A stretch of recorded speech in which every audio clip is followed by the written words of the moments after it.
Uvlami, Uvanga Aluk Edwardson, Utkarvig me Ruranga, Utkarvig me Anangi Ruranga, Apaka George Edwardson, Akara Debbie Edwardson, Tariormute, Tariormute, Elisari Ruranga, Elisarvig me, and Savara, Bright Shores Me Director. Hello, good day, good morning, good afternoon, good evening, wherever you might be. I'm Aluk Edwardson, and I'm sharing a story today. A story from my Elders reference that was written to be shared with the younger generation. This is a story sharing particularly for Iñupiaq people, which are indigenous people to northern Alaska, and we stretch across the northern and western parts of Alaska. And this story comes from the PUIGUITKAAT, right? The PUIGUITKAAT is a transcription of the 1978 Elders Conference. It's our elders' wisdom, and something that they said when they met was when the elders met, they talked about things which they knew, things which must be passed on to our young people if they are going to subsist on this land which has been ours for generations. They have to know their land and its history. So I was born and raised in Utkarvik. I was born and raised in a part decolonized, part Western household. We had an interesting mix, but by and large, I was raised with traditional stories. I was raised with different understandings of religion and spirituality and different ways to look at money and material stuff. My parents really, thankfully, didn't bring me up in a household that was focused on status, power, or money. It was focused on love, children, family, and stories.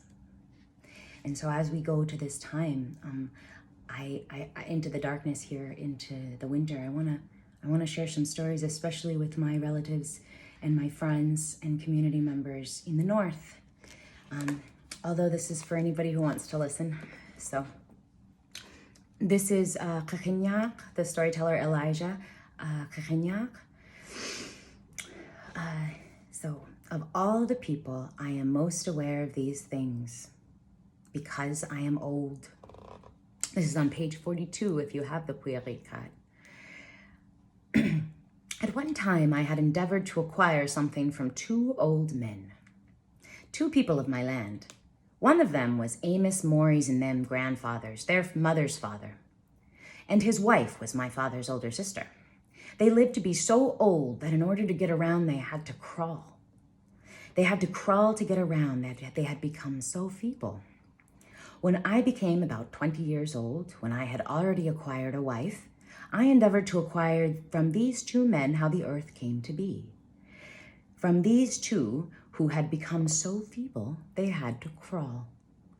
Because you see, I was thinking they must be the first two people.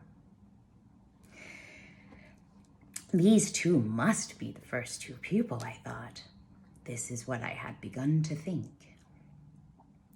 These must be the first two people because they had become so old they had to crawl to get around. They could not go out by themselves. I got married when I became 20 years old. I got married. I cautiously asked one of them a long time ago when you were old, what did you hear sometimes regarding the beginnings of the universe? That is what he himself hears, he said. It is said that at that time, long ago, their sky was that which is now down under us. And it was darkness. It was that other one down under. It is said that it was dark. There was no sun. That other sky down under was dark. After it was that way for a time, the earth turned over. This is what one of them said. Then I proceeded to ask the other. This person that had become so old, he had to crawl to get about. At that time long ago when you were young, what did you hear? It is said that our sky then was that which is now down under. He said, a long time ago, our sky was that which is now down under. And then our sky turned, and it became the sky that we have now.